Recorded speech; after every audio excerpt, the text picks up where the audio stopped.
ating naman hong Bombo News analysis ay may kaugnayan sa reforma ng Department of Education o DepEd sa senior high school curriculum sa pamamagitan ng pilot implementation ng revised grade 12 program sa school year 2026-2027 na layong tugunan ang mababang reading comprehension at pataasin ang kalidad ng edukasyon sa bansa. Ang detalye ihahatid ni Bombo Jason Velina. Ipagpapatuloy umano ng Department of Education na DepEd ang pilot implementation ng revised senior high school curriculum para sa mga grade 12 students sa school year 2026 to 2027. Bagamat may pagtutol mula sa ilang stakeholders na nindigan ang kagawaran na kinakailangan ang mga pagbabagong ito upang tugunan ang mga suliraning natukoy sa sistema ng edukasyon.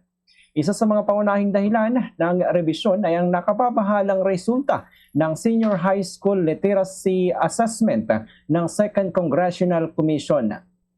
Ayon sa ulat, 87% ng mga grade 11 students ang may kahinaan sa reading comprehension.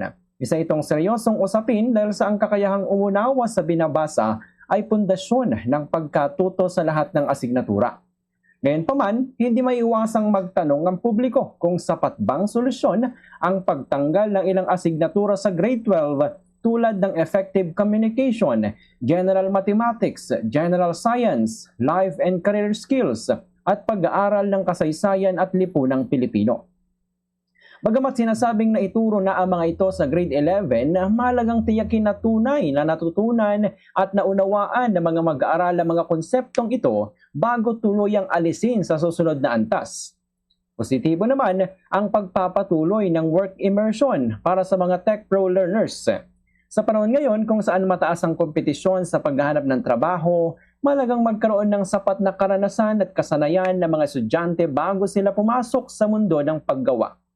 Sumalit para sa academic track learners, dapat ding pag-isipan kung makabubuti bang gawing optional lamang ang work immersion dahil sa maaari rin itong makatulong sa kanilang paghahanda sa kolehiyo at hinaharap na karera. Ang anumang reforma sa edukasyon ay dapat nakabatay hindi lamang sa datos, kundi pati na rin sa konsultasyon sa mga guro, magulang, mag-aaral at iba pang sektor.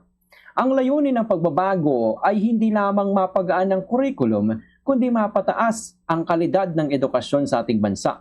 Kung hindi magiging maingat ang implementasyon, maaring magkaroon ng mga puwang sa kaalaman ng mga mag-aaral na makakaapekto naman sa kanilang kinabukasan.